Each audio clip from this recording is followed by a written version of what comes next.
everyone, welcome back to this channel पढ़ाकू लोग. My name is CS Payal Popli and हम पढ़ रहे थे क्लास 12th का बिजनेस स्टडीज़ का NCERT बुक. इसमें हम चैप्टर 1 ऑलरेडी देख चुके हैं. अब हम पढ़ रहे हैं चैप्टर 2 जो कि है प्रिंसिपल्स ऑफ मैनेजमेंट. देखिए, जब ये चैप्टर शुरू हुआ था तब मैंने आपको बताया था कि इस चैप्टर में हम दो लोगों द्वारा दिए गए प्रिंसिपल्स के बारे में बात करेंगे. One is Taylor sir, another one is Fayol sir. Taylor sir के principles as well as techniques हम प्रीवियस वीडियोस में पढ़ चुके हैं. जिस भी स्टूडेंट ने प्रीवियस वीडियोस नहीं देखी हैं, लिंक डिस्क्रिप्शन बॉक्स में लिखा हुआ है प्लेलिस्ट का, जाके देख लो. आज की ये वीडियो में हम बात करेंगे फ्योल सर के प्रिंसिपल्स के बारे में. अब फ्योल सर का ये कहना था कि प्रिंसिपल्स तो लिमिटलेस होते हैं. मतलब एक ऑर्गेनाइजेशन की अच्छी मैनेजमेंट अगर आपको चाहिए तो उसके लिए लिमिटलेस प्रिंसिपल्स बनाए जा सकते हैं. बट फिर भी इन्होंने सम अप करने की कोशिश की सारे प्रिंसिपल्स को 14 प्रिंसिपल्स के रूप में. सो टोटल 14 प्रिंसिपल्स हमें पढ़ने हैं इन्होंने जो दिए थे. और ये सारे ही प्रिंसिपल्स हमें बहुत अच्छे तरीके से पढ़ने हैं क्योंकि केस स्टडीज़ पूछी जाती हैं. यहाँ से बहुत सारी केस स्टडीज़ आती हैं. तो मैं एक एक प्रिंसिपल को एग्जाम्पल की मदद से समझाऊंगी. तो माइट भी हो सकता है वीडियो थोड़ी सी लेंथी बन जाए, लेकिन आपको हर एक एस्पेक्ट देखना है, हर एक प्रिंसिपल अच्छे से देखना है. ठीक है, चलिए. सबसे पहले तो इनके बारे में एक ब्रीफ इंट्रोडक्शन. ये कब पैदा हुए थे, इनकी मृत्यु कब हुई थी, क्या करते थे, कहाँ से इन्होंने पढ़ाई की, वो सारी चीज़ें यहाँ लिखी हुई हैं. दो these things won't be ask in your exam. मतलब ये सारी चीज़ें कोई नहीं पूछता, बहुत ज़्यादा फैक्चुअल है ये. जो चीज़ पूछी जा सकती है वो है कि इन्होंने टोटल 14 प्रिंसिपल्स दिए थे. इन्होंने एडमिनिस्ट्रेशन को बढ़िया बनाने की कोशिश की. जैसे टेलर सर ने एफिशिएंसी, शॉप फ्लोर वालों को कैसे और बढ़िया तरीके से काम कराया जा सकता है, उन सब चीज़ों के बारे में बात की थी ना. यहाँ फ्योल सर ने एडमिनिस्ट्रेशन को बढ़िया बनाने की कोशिश की थी. एंड एक चीज़ जो 1 मार्क क्वेश्चन में पूछी जा सकती है वो यहाँ मेंशन है कि इनको फादर ऑफ जनरल मैनेजमेंट बोला जाता था. जैसे टेलर सर को फादर ऑफ साइंटिफिक मैनेजमेंट बोला जाता था, इनको फादर ऑफ जनरल मैनेजमेंट के नाम से जाना जाता था. ये एमसीक्यू में पूछा जा सकता है, याद रखिएगा. ठीक है, चलिए अब आ जाते हैं उन 14 प्रिंसिपल्स पे. फर्स्ट है division of work, then authority and responsibility, discipline, unity of command, unity of direction, subordination of individual interest to common good, remuneration of personnel, centralization and decentralization, scalar chain, order, equity, stability of tenure of personal, initiative and spirit de corps. ये सारे हमें पढ़ने हैं और हम शुरुआत करने वाले हैं डिविजन ऑफ वर्क के साथ.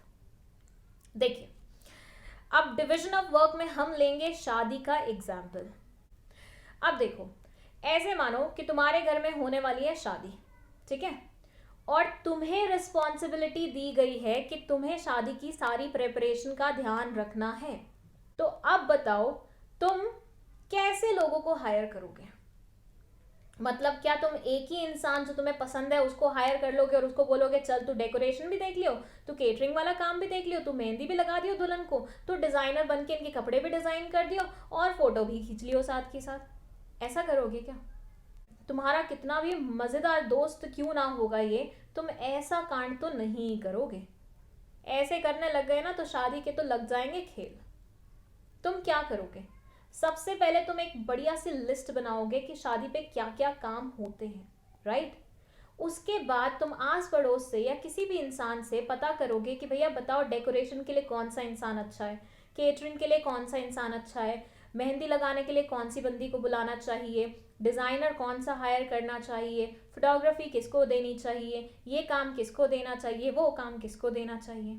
और फिर तुम जाके वो काम एक एक इंसान को, कॉम्पिटेंट पर्सन को क्या कर दोगे, दे दोगे.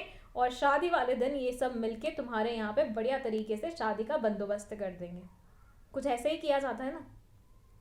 अगर तुम सारा काम एक ही इंसान को दे देते, क्या वो प्रेशर हैंडल कर पाता? आंसर है नहीं. क्या वो अच्छे से काम कर पाता? आंसर है नहीं. वहीं पे तुमने हर एक इंसान को जिस काम में वो बढ़िया था, जो काम उसे अच्छे से करना आता था, वो काम असाइन कर दिया और उस इंसान ने अपना बेस्ट दे के उस काम में 4 चांद लगा दिए. डिविजन ऑफ वर्क में फ्योल सर कुछ ऐसा ही बोलते हैं. ये बोलते हैं कि सबसे पहले तो पूरे काम को छोटे छोटे पार्ट्स में डिवाइड कर लो जिनको आप बोलोगे जॉब. ठीक है, स्मॉल टास्क या फिर जॉब. अब एक एक कॉम्पिटेंट इंसान को वो काम दे दो. कॉम्पिटेंट इंसान मतलब जिसको वो काम करना थोड़ा बहुत आता है, वो अच्छे से उस काम को निपटा लेगा. अब इससे फ़ायदा क्या होगा कि देखो, जैसे मान लो तुमने डेकोरेशन वाला काम एक रिस्पेक्टिव इंसान को दिया, वो पहले से ही थोड़ी बहुत डेकोरेशन जानता था, उसने और तुम्हारे यहाँ डेकोरेशन की, उसका एक्सपीरियंस ऐड ऑन हो गया, फिर वो कहीं और डेकोरेशन करेगा, फिर उसका एक्सपीरियंस और बढ़ जाएगा, और ऐसे करते करते एक दिन वो बन जाएगा एफिशिएंट, मतलब ऐसा बन जाएगा कि वो वेस्टेज बिल्कुल ही रिड्यूस कर देगा और कम कॉस्ट में ज़्यादा से ज़्यादा बढ़िया तरीके से क्या करेगा, डेकोरेशन कर पाएगा। सेम गोज फॉर केटरिंग वाला। केटरिंग के लिए तुमने एक ऐसा इंसान हायर किया जिसको खाना बनाना बहुत अच्छे से आता था, उसको हायर किया, अब उसको और एक्सपीरियंस मिल रहा है, अब वो क्या करेगा, और बेहतरीन तरीके से भी खाना बनाएगा और कम कॉस्ट में भी बना देगा, मतलब वेस्टेज नहीं होगी, गंदा खाना नहीं बनाएगा, फेंकना नहीं पड़ेगा। तो भैया आपका क्या होगा, कम कॉस्ट में बढ़िया खाना तैयार हो जाएगा जिसको आप एंजॉय कर सकते हो। सो हमेशा पूरे काम को छोटे छोटे पार्ट्स में डिवाइड करना चाहिए और हर एक बंदे को एक काम असाइन कर देना चाहिए जो उसमें कॉम्पिटेंट हो काम करने के लिए। इससे स्पेशलाइजेशन आएगी और ये करने का मेन इंटेंट होता है कि सेम एफर्ट्स में ही आप बढ़िया तरीके से प्रोडक्शन अपना कर पाएँ। ठीक है, इसलिए किसी भी कंपनी में सेपरेट डिपार्टमेंट्स बनाए जाते हैं, फाइनेंस के लिए अलग, मार्केटिंग के लिए अलग, प्रोडक्शन के लिए अलग, ह्यूमन रिसोर्स डेवलपमेंट के लिए अलग। अब यूँ तो नहीं करते मार्केटिंग वाले बंदे को फाइनेंस में बिठा देते हैं, प्रोडक्शन वाले को मार्केटिंग में बिठा देते हैं, नहीं ना, जिसको प्रोडक्शन आता है उसको प्रोडक्शन में भेजते हैं, जिसको मार्केटिंग आती है उसको मार्केटिंग में भेजते हैं, जिसको फाइनेंस आता है उसको फाइनेंस में भेजते हैं, और वो अपने अपने डिपार्टमेंट्स को बहुत ही अच्छी तरीके से संभाल पाते हैं। सो डिविजन ऑफ वर्क ये सारी बातें बोलता है। ठीक है, चलिए अब चलते हैं अथॉरिटी एंड रिस्पॉन्सिबिलिटी पे। सबसे पहले तो इन दोनों वर्ड्स के मतलब समझ लेते हैं। अथॉरिटी का मतलब होता है पावर, कमांड देने की पावर, किसी के ऊपर हुक्म चलाने की, उसको इंस्ट्रक्शन देने की पावर। और रिस्पॉन्सिबिलिटी का मतलब होता है जिम्मेदारी, या फिर बोल सकते हैं ड्यूटी। किसी ने आपको कोई काम दिया है तो अब आपकी ड्यूटी बनती है उस काम को पूरा करने की। तो फ्योल सर बोलते हैं कि किसी भी इंसान को जितनी तुम अथॉरिटी देते हो उतनी ही रिस्पॉन्सिबिलिटी भी तुम्हें उसे देनी चाहिए, एंड वाइस वर्सा, मतलब अगर किसी को रिस्पॉन्सिबिलिटी दे रहे हो तो उतनी अथॉरिटी भी तुम्हें उसे देनी चाहिए, तभी तुम्हारा काम ढंग से हो पाएगा। अब इसका एग्जाम्पल अगर मैं लूँ तो ऐसे मानिए तुम्हारी क्लास में मस्त तुम पढ़ रहे थे, तुम्हारा टीचर तुम्हें पढ़ा रहा था, ठीक है। अब पढ़ाते पढ़ाते टीचर को कॉल आया, कहाँ से, प्रिंसिपल सर के कैबिन से। उन्होंने बोला कि टीचर आप मेरे कैबिन में आइए, मुझे आपसे कुछ अर्जेंट बात करनी है। अब टीचर को पता है कि भैया अगर क्लास को मैं छोड़ के गया तो ये तो बिल्कुल फिश मार्केट बन जाएगा, इसको संभालना तो क्या हो जाएगा, मुश्किल हो जाएगा। तो टीचर ने आपको खड़ा किया और आप थे क्लास के मॉनिटर, और आपको बोला कि जब तक मैं प्रिंसिपल सर से मिलके नहीं आती हूँ, डू वन थिंग, कि तुम इस क्लास को माइंड कराने का काम कराओ, मतलब इस क्लास को डिसिप्लिन में रखना ताकि ये ज़्यादा शोर नहीं करे। ठीक है, यहाँ टीचर ने तुम्हें क्या दी, एक रिस्पॉन्सिबिलिटी दी, तुम्हें एक ड्यूटी दी, तुम्हें एक जिम्मेदारी दी। बीइंग अ मॉनिटर तुम्हारी जिम्मेदारी क्या थी कि क्लास को फिश मार्केट बनने से रोकना है तुम्हें। बट टीचर ने तुम्हें बोला कि तुम्हें क्लास को माइंड तो कराना है, लेकिन तुम किसी भी इंसान को पनिश नहीं कर सकते, ना तुम किसी का नाम ब्लैक बोर्ड पे लिख सकते हो, ना तुम किसी को पनिश कर सकते हो, ना क्लास से बाहर निकाल सकते हो, कुछ भी नहीं कर सकते, बस तुम्हें माइंड कराना है। अब मुझे एक चीज बताओ, तुम उस क्लास के बंदे हो जिसके मॉनिटर को ऐसी इंस्ट्रक्शन दी गई है, तुम मुझे बताओ तुम चुप रहने वालों में से हो? फिर तुम्हें पता है तुम बात करोगे भी तब भी मॉनिटर तुम्हें पनिशमेंट तो दे ही नहीं सकता, तो क्या तुम चुप रहना पसंद करोगे? नहीं करोगे। तुम अपने दोस्तों के साथ, जो भी तुम्हें दिख रहा होगा सामने, उसके साथ कुछ ना कुछ बातचीत करते रहोगे, यही करोगे ना, चुप तो नहीं रहोगे ना। मतलब अल्टीमेटली तुमने बना दिया ना फिश मार्केट अपनी क्लास को।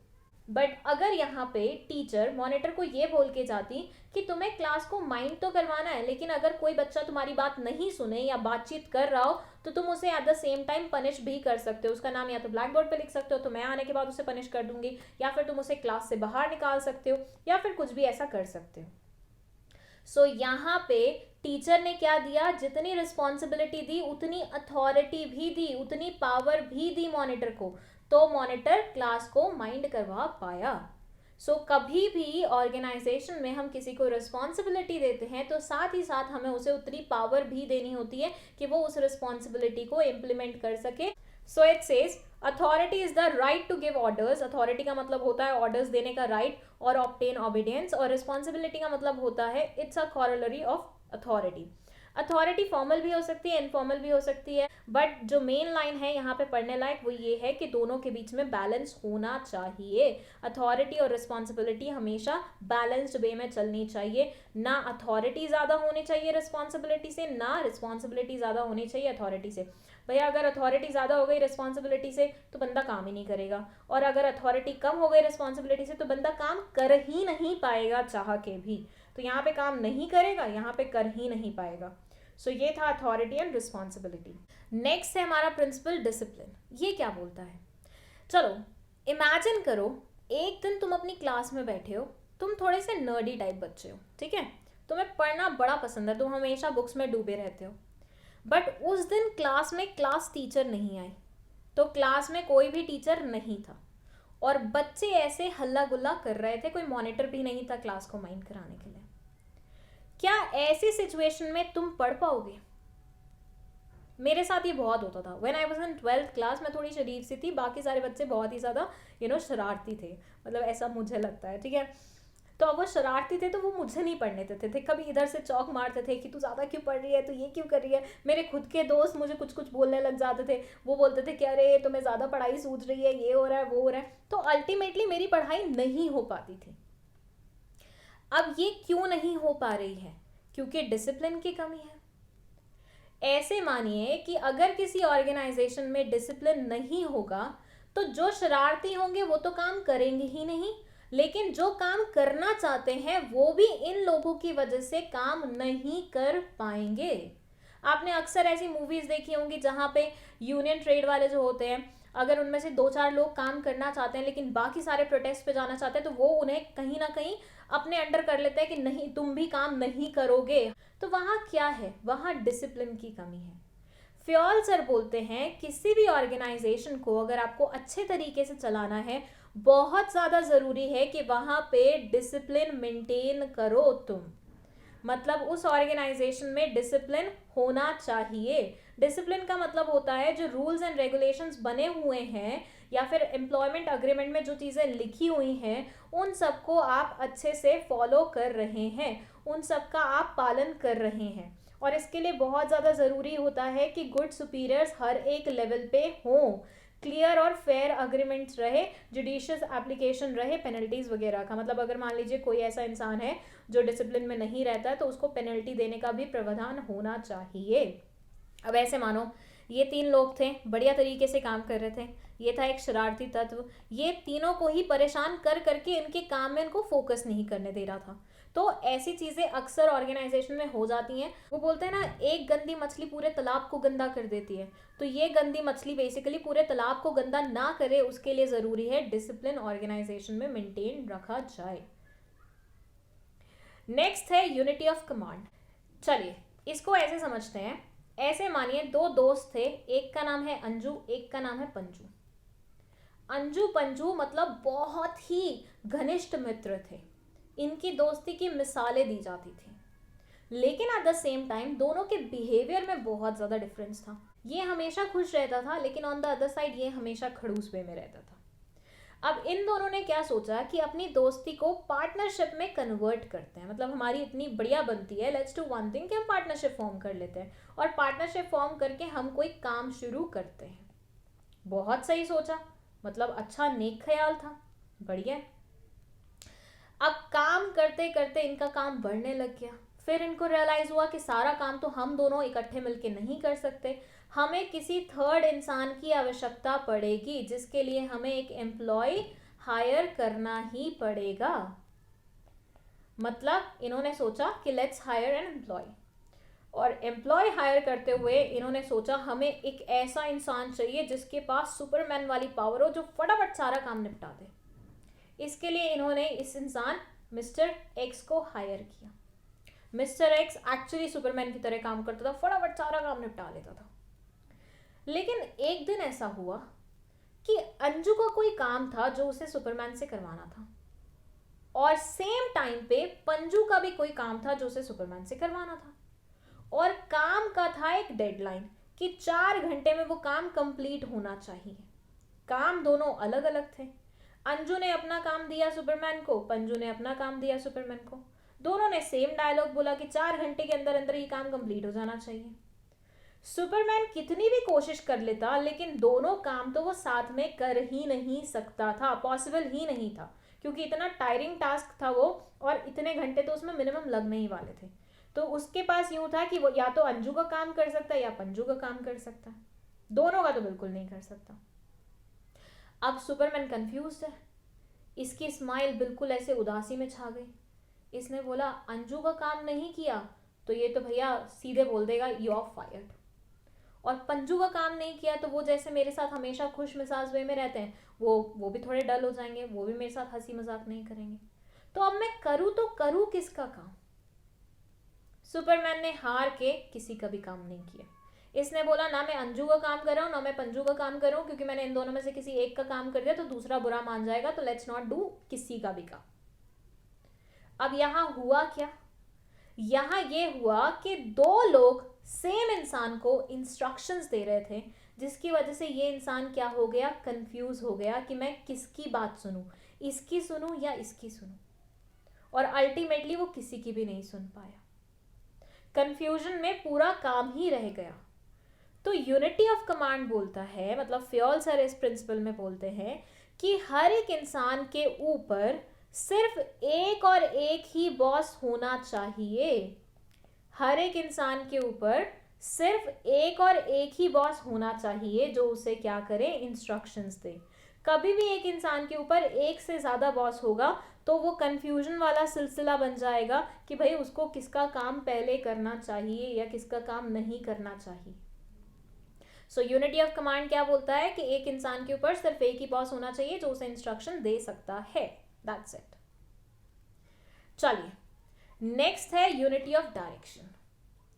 अब ऐसे इमेजिन करो कि एक ऑर्गेनाइजेशन थी, उसका ऑब्जेक्टिव था कि उसे प्रॉफिट कमाना है, लेकिन at the same time vehicles की दुनिया में नंबर 1 बनना है।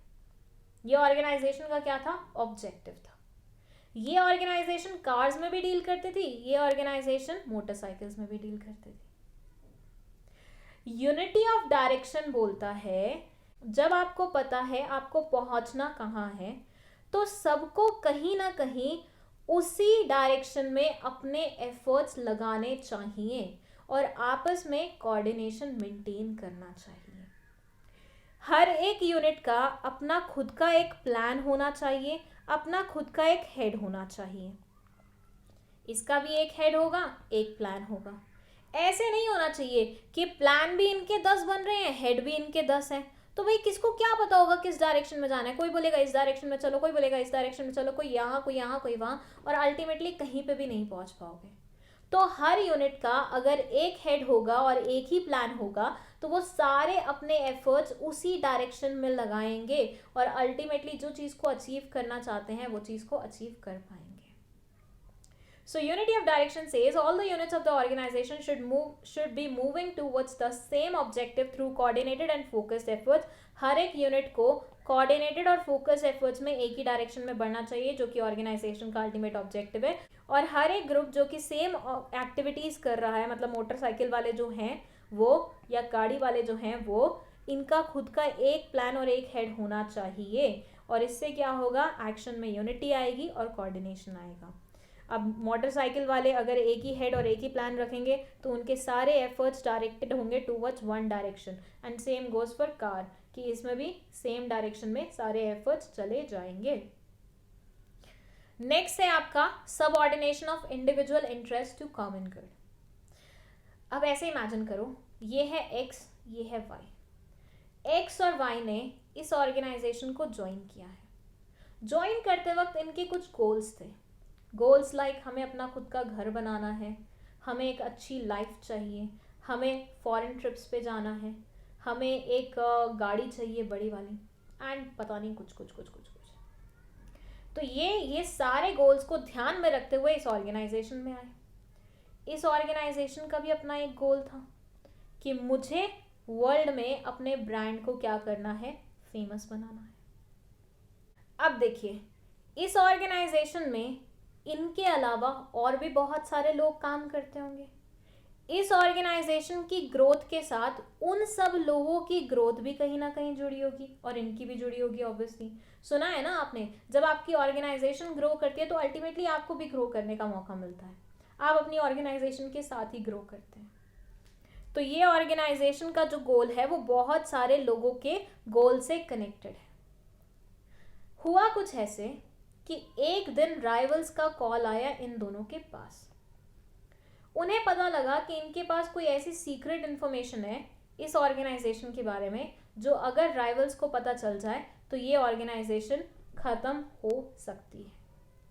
इन्होंने बहुत ही बढ़िया ऑफर दिया इनको कि भैया हम तुम्हें इतनी बढ़िया पैसे देंगे, तुम्हारा घर गाड़ी बंगला सब सब आ जाएगा, इसमें फॉरेन ट्रिप सब कुछ आ जाएगा, वर्ल्ड ट्रिप करके आओगे तुम। अब यहाँ देखा जाए तो इनके पर्सनल गोल्स इस इंफॉर्मेशन को लीक करके पूरे हो रहे हैं, बट क्वेश्चन उठता है कि क्या इन्हें वो सीक्रेट इंफॉर्मेशन शेयर करनी चाहिए। फ्योल सर बोलते हैं जब भी ऑर्गेनाइजेशन की बात आती है आपको हमेशा कॉमन गुड पे फोकस करना चाहिए instead of your individual interest. अब अगर आप वो इन्फॉर्मेशन शेयर कर देंगे ये कंपनी खत्म हो जाएगी, लेकिन इस कंपनी के साथ पता नहीं कितने सारे लोग होंगे जिनके सपने भी तो टूट जाएंगे। सो अपने सपने से ऊपर आप किस सपने को रखो, कॉमन गुड को रखो, कॉमन गोल को रखो।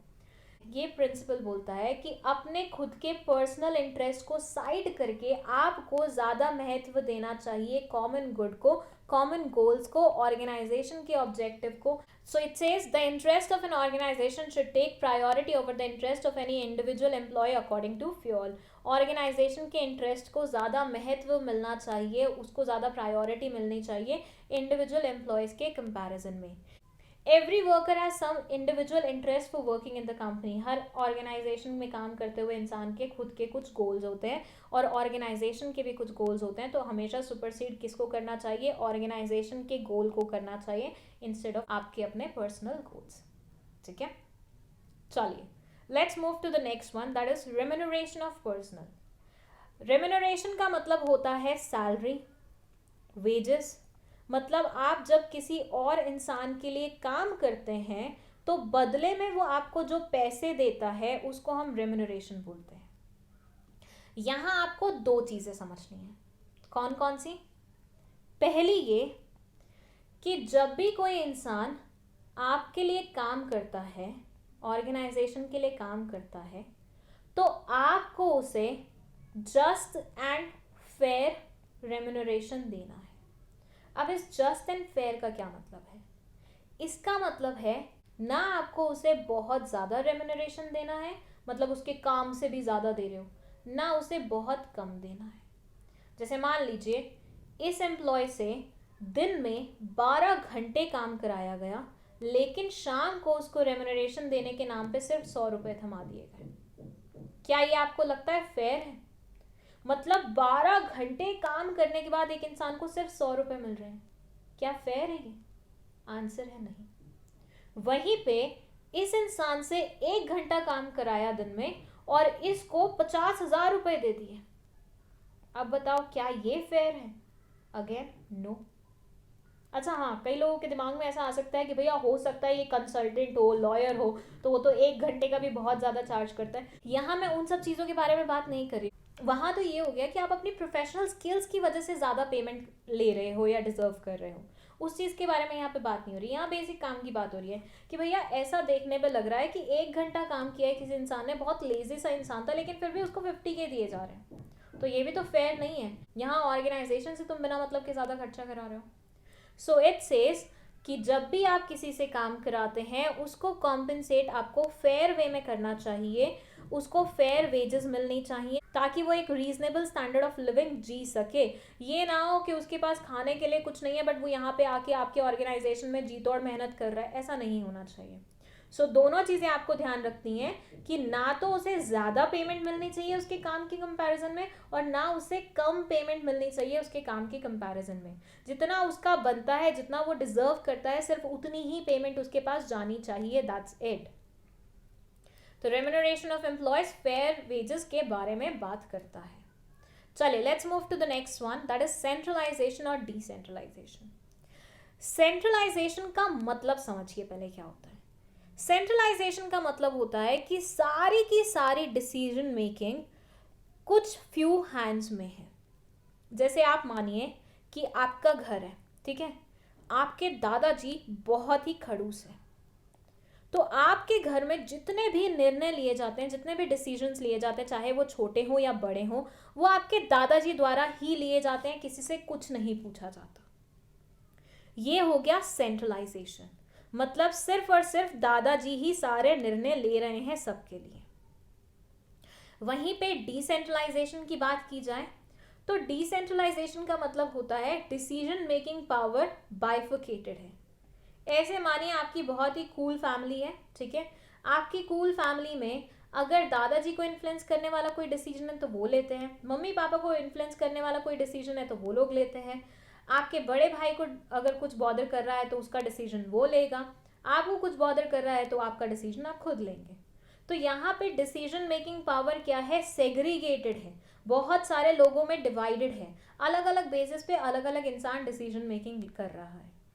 सो ये कहलाया जाता है डिसेंट्रलाइजेशन, मतलब पावर्स एक्युमुलेटेड ना होना इंडिविजुअल हैंड्स में, कुछ सिलेक्टेड हैंड्स में, बल्कि बाइफिकेटेड होना। अब ऑर्गेनाइजेशन के लिए अच्छा क्या है according to Fayol sir, centralisation या डिसेंट्रलाइजेशन? ये बोलते हैं अलग अलग ऑर्गेनाइजेशंस में अलग अलग सिस्टम होता है। जैसे ऑर्गेनाइजेशन अगर बहुत बड़ी है तो उसको प्रेफर करना चाहिए डिसेंट्रलाइजेशन, क्योंकि अगर कुछ इंडिविजुअल लोग ही लार्ज ऑर्गेनाइजेशन को मैनेज करने का हाथ में अपना बीड़ा ले लेंगे और सब कुछ खुद से डिसाइड करेंगे, उनके लिए बहुत प्रेशराइजिंग टास्क हो जाएगा। और छोटी ऑर्गेनाइजेशन है तो वहाँ आप प्रेफर कर सकते हो सेंट्रलाइजेशन, क्योंकि छोटे मोटे डिसीजंस ये होते हैं और थोड़े से ही डिसीजंस होते हैं, तो वो एक इंसान अपना इंडिविजुअली ले सकता है। बट और ज़्यादा न्यू कॉन्सेप्ट बोले तो फ्योल सर का ये मानना है कि आज की डेट में ना ऑर्गेनाइजेशन में दोनों ही चीज़ें होनी चाहिए। कुछ ऐसे डिसीजंस होने चाहिए जो सेंट्रलाइज्ड वे में आप लें, और कुछ ऐसे डिसीजंस होने चाहिए जो डिसेंट्रलाइज्ड वे में लें। जैसे हमारे इंडिया में है ना, स्टेट गवर्नमेंट भी है, at the same time central government भी है। सेंट्रल गवर्नमेंट भी कुछ चीज़ों में अपना निर्णय देती है, स्टेट गवर्नमेंट भी कुछ चीज़ों में अपना निर्णय देती है, राइट? तो वैसा ही ऑर्गेनाइजेशन में होना चाहिए। The concentration of decision-making authority is called centralization, whereas its dispersal among more than one person is known as decentralization. And there should be balance between the two. किसी भी ऑर्गेनाइजेशन में इनका balance maintain करना चाहिए आपको। Next है आपका scalar chain. अब इसका एग्जाम्पल ऐसे लीजिए, आप क्लास के एक नॉर्मल स्टूडेंट हैं, ठीक है, आप क्लास के एक नॉर्मल स्टूडेंट हैं, आपको कोई बात करनी है, लेकिन वो बात इस लेवल की है कि वो प्रिंसिपल सर तक पहुंचनी चाहिए। आप हैं normal student, you are not even the monitor of the class, but जो बात आपको करनी है वो प्रिंसिपल सर तक पहुंचनी चाहिए। तो क्या आप ऐसे ही मुंह उठा के प्रिंसिपल सर के कैबिन में पहुंच जाओगे कि sir I want to talk to you? Sir ऐसे घुमा के तुम्हें लगा के क्लास में वापस भेजेंगे ना कि 4 दिन तक तुम हाथ गाल पे लगा के घूमते रहोगे। अगर तुम्हें प्रिंसिपल सर से बात करनी है, सबसे पहले तुम्हें जाना पड़ेगा अपने क्लास मॉनिटर के पास कि देखो देखो मेरे साथ ऐसी एक प्रॉब्लम है, I want to talk to principal sir, तो तुम मेरी ये बात प्रिंसिपल सर तक पहुंचा देना। मॉनिटर जाएगा क्लास टीचर के पास, क्लास टीचर जाएगी हेड मिस्ट्रेस के पास, हेड मिस्ट्रेस जाएगी जो और कोई बीच में हुआ उसके पास, फिर कोई और बीच में हुआ तो उसके पास, और फिर फाइनली आपकी बात पहुंचेगी प्रिंसिपल सर तक। तो मतलब अगर आपको प्रिंसिपल सर तक कोई बात पहुंचानी है तो instead of going straight away to principal sir, आपको एक फॉर्मल चेन ऑफ कम्युनिकेशन को फॉलो करना पड़ेगा और उसके थ्रू ही आप आगे तक पहुंच पाएंगे। स्केलर चेन यही बोलता है। फ्योल सर बोलते हैं कि किसी भी ऑर्गेनाइजेशन में एक फॉर्मल चेन ऑफ अथॉरिटी बनी होती है और उसी के थ्रू पूरा कम्युनिकेशन टेक्स प्लेस। ऐसा नहीं हो सकता कि आप डायरेक्टली जिसके पास आपका मन करे उसके पास पहुंच जाओ और अपनी बात कहने लग जाओ। लेकिन अब यहाँ एक क्वेश्चन उठता है, व्हाट इफ कुछ ऐसा मैटर है जो कि बहुत ही इमरजेंसी वाला है, बहुत ही अर्जेंट बेसिस पे डील करने वाला है, उसमें आप क्या करेंगे? ऐसा था कोई चीज जो आपको इमीडिएटली बताना था, अदरवाइज काम नहीं चल पाता। तो इसके लिए स्केलर चेन में एक रिलैक्सेशन दी हुई है जिसको हम बोलते हैं गैंग प्लैंक। इसमें ये बोलते हैं कि अगर मैटर कुछ अर्जेंट है और आप ऐसा वेट नहीं कर सकते हो कि सब लेवल्स तक बात पहुंचाई जाए, तो आप डायरेक्टली भी अपनी बात पहुंचा सकते हो गैंग प्लान के through. So it says an organization consists of superiors and subordinates. Her organization में subordinates होते हैं और उनके ऊपर कुछ superiors होते हैं. The formal lines of authority from highest to lowest ranks are known as scalar chain. और ये पूरी एक authority जो बनी हुई है इसको scalar chain बोला जाता है. Organization should have a chain of authority and communication that runs from top to bottom and should be followed by managers and subordinates. हर उस इंसान को जो इस chain का part है उसको इस particular chain को follow करना चाहिए. चलिए let's move to next principle that is order. Imagine करो तुम्हारा एक टेबल है, ठीक है, उस पे तुमने फाइल्स भी रखी हुई हैं, स्टेशनरी का सामान भी रखा हुआ है, कैलकुलेटर भी रखा हुआ है, पेन पेंसिल मार्कर बुक्स और पता नहीं क्या क्या रखा हुआ है, लेकिन वो सब फैला हुआ है. कोई भी चीज़ कहीं पे भी है, मार्कर्स नीचे दबे हुए हैं, उसके ऊपर कलर्स रखे हुए हैं, नोट पैड रखा हुआ है, ग्लोब रखा हुआ है, फाइल्स रखी हुई हैं, 10 चीज़ें रखी हुई हैं. ऑन द अदर साइड तुमने अपने टेबल पे रख दिया एक ऑर्गेनाइजर. उसमें तुमने फाइल्स को यहाँ प्लेस कर दिया, मार्कर्स को यहाँ प्लेस कर दिया, कैलकुलेटर को यहाँ प्लेस कर दिया, बुक्स को यहाँ प्लेस कर दिया, स्टेशनरी आइटम्स को यहाँ प्लेस कर दिया. अब कंपेयर करना, एक ऐसी सिचुएशन लेना जहाँ तुम्हें अर्जेंटली मार्कर चाहिए, कुछ नोट करना है तुम्हें या फिर कुछ मार्क करना है. यहाँ पे तुम्हें आसानी से मिल पाएगा या यहाँ पे तुम्हें आसानी से मिल पाएगा? आई एम प्रीटी श्योर यहाँ पे तुम मार्कर ढूंढने जाओगे ना, 10 मिनट तो तुम्हें इधर उधर सामान करने में ही लग जाएगा. ऑन द अदर साइड जब बात करोगे तुम यहाँ की, तो यहाँ तुम्हें सामने ही मार्कर दिख जाएगा और तुम्हें जिस कलर का मार्कर चाहिए होगा तुम निकालोगे और यूज कर लोगे. ये क्या दर्शाता है?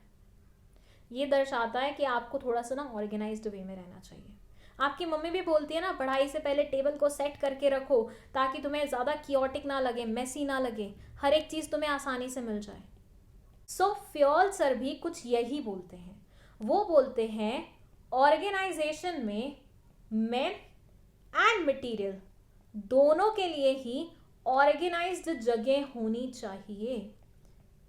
मतलब हर एक इंसान के लिए अपना एक स्थान होना चाहिए निर्धारित जहाँ पे वो बैठेगा, और हर एक मटेरियल के लिए भी एक ऑर्गेनाइज्ड जगह होनी चाहिए जहाँ पे उसे पाया जा सकता है. इससे होगा क्या? इससे होगा टाइम सेव. कैसे? मार्कर चाहिए था, 10 मिनट तो दूसरी वाली सिचुएशन में मार्कर ढूंढने में ही लग गए. हो गया ना तुम्हारा टाइम वेस्ट. तुम्हें कोई इंसान चाहिए था ऑर्गेनाइजेशन में जिससे तुम्हें कोई काम करवाना था, लेकिन तुम्हें पता ही नहीं था वो कहाँ बैठता है, मतलब उसकी कोई एक पर्टिकुलर जगह नहीं थी जहाँ पे वो बैठता है. तुम ऑर्गेनाइजेशन घूम घूम के तुम उस इंसान को ढूंढ रहे हो, हो जाएगा ना तुम्हारा वहाँ पे भी टाइम वेस्ट. मतलब जो इंसान तुम्हें 2 सेकंड में मिलकर तुम्हारा काम कंप्लीट करवा सकता था, उसे ढूंढने में ही तुमने 10 मिनट लगा दिए, जिसकी वजह से टाइम वेस्ट हो गया. सो फ्योल सर का मानना ये है कि पीपल और मटीरियल सबके लिए सूटेबल प्लेस होनी चाहिए ताकि उसे आसानी से हम टाइम पे अप्रोच कर सकें और हमारा टाइम वेस्ट ना हो, जिसकी वजह से एफिशिएंसी बढ़ जाएगी. A place for everything, everyone in everything in his और हर प्लेस. मतलब हर एक इंसान को उसकी खुद की जगह पे मिलना चाहिए, हर एक मटेरियल को उसकी खुद की प्लेस पे मिलना चाहिए, ऑर्डरलीनेस होनी चाहिए. तभी आराम से बिना केओस के हम किसी भी चीज़ को बिना टाइम वेस्ट के फाइंड कर सकते हैं. चलिए नेक्स्ट है इक्विटी. अच्छा, आपने कभी प्रियंका चोपड़ा के इंटरव्यूज़ देखे हैं, स्पेशली द लेटेस्ट वंस, जब से वो निक जॉनस से शादी करके बाहर सेटल हो गई हैं उसके बाद से? वो अक्सर अपने इंटरव्यूज़ में ये कहती हुई पाई गई हैं कि इंडिया में उन्हें कभी भी इक्वल ट्रीटमेंट नहीं मिलती थी.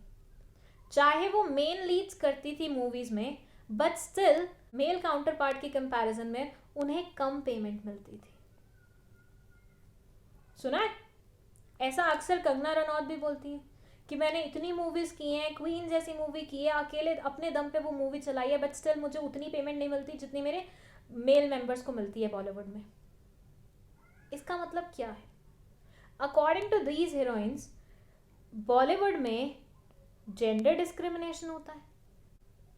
मेल मेंबर्स को ज़्यादा प्रेफरेंस दी जाती है in comparison to female members. तो क्या हम बॉलीवुड को इक्वल बोल सकते हैं? क्या हम बोल सकते हैं बॉलीवुड इक्विटी पे बिलीव करता है? तो यहाँ मुझे एक बात बताओ, ऐसे सिनेरियो में क्या ये अपना 100% देना चाहेंगे किसी काम को, जब इनको पता है कि इनका 100% भी मेल मेंबर्स के कंपैरिजन में कम ही कंसिडर किया जाएगा? आंसर है नो। सो फ्योल सर का ये मानना है कि ऑर्गेनाइजेशन में आपको कभी भी डिस्क्रिमिनेशन नहीं करना चाहिए, चाहे वो सेक्स बेस्ड हो, चाहे वो रिलीजन बेस्ड हो, चाहे लैंग्वेज बेस्ड हो, कास्ट बेस्ड हो, बिलीफ बेस्ड हो, नेशनैलिटी बेस्ड हो। ऑर्गेनाइजेशन के लिए उसके एम्प्लॉयज सिर्फ और सिर्फ एम्प्लॉयज ही होने चाहिए। They should not be main, women, south Indian, north Indian, ये ऊंची जात का, नीची जात का, ऐसा कुछ नहीं होना चाहिए। सबको इक्वल ट्रीटमेंट मिलनी चाहिए। अगर आप सबको इक्वली ट्रीट करेंगे तभी तो ये अपना 100% देंगे। किसी भी विमेन को अगर लगेगा कि मुझे इक्वल ट्रीटमेंट मिल रही है मेल की कंपैरिजन में, तो क्या वो अपना 100% नहीं देगी? बिल्कुल देगी। तो इक्विटी वाला प्रिंसिपल यही बोलता है फ्योल सर का, कि हर एक इंसान को इक्वल अपॉर्चुनिटीज देनी चाहिए ऑर्गेनाइजेशन में आगे बढ़ने की, नो मैटर वो किसी भी जाति, language, religion, belief, nationality, sex का हो। नेक्स्ट है stability of tenure of personal. ऐसे इमेजिन करो तुम्हारा क्लासरूम है और तुम्हारे इकोनॉमिक्स की टीचर नई नई आई है, ठीक है?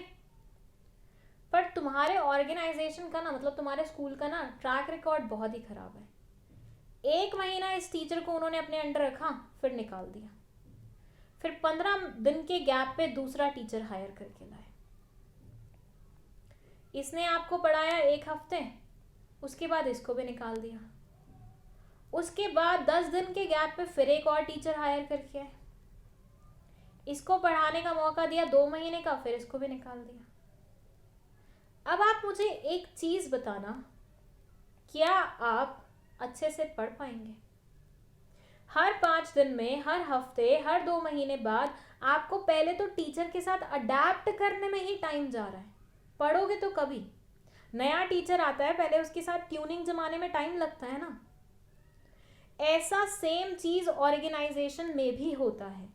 ऑर्गेनाइजेशन में आपने किसी को हायर किया है, वो काम कर रहा है, 1 महीने में उसने काम सीखा है, अब दूसरे महीने में वो काम करने वाला है, उससे पहले आपने उसे निकाल दिया।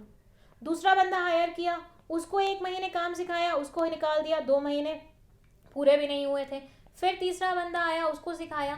भाई तुम तो सिखाते ही जा रहे हो ना, काम ले कब रहे हो?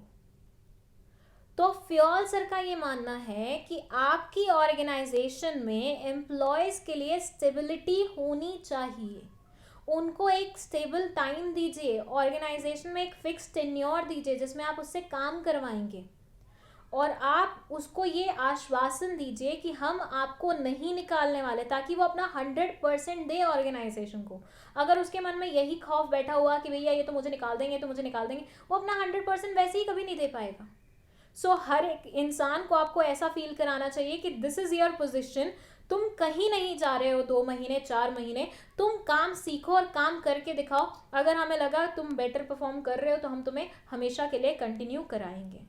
तो वो स्टेबिलिटी वाला एक एहसास आना चाहिए ऑर्गेनाइजेशन में। अगर बार बार एम्प्लॉय टर्नओवर होता रहा है, एम्प्लॉय टर्नओवर का मतलब होता है पुराना एम्प्लॉय जा रहा है, नया एम्प्लॉय आ रहा है, पुराना जा रहा है, नया आ रहा है। तो अगर एम्प्लॉय टर्नओवर बहुत ज़्यादा रहा तो कोई भी आपकी ऑर्गेनाइजेशन में टिकना पसंद वैसे भी नहीं करेगा, और आपकी ऑर्गेनाइजेशन की एफिशिएंसी तो वैसे ही ख़राब हो जाएगी, क्योंकि आप बार बार सिखाते रहेंगे, कभी उनसे काम नहीं ले पाएंगे।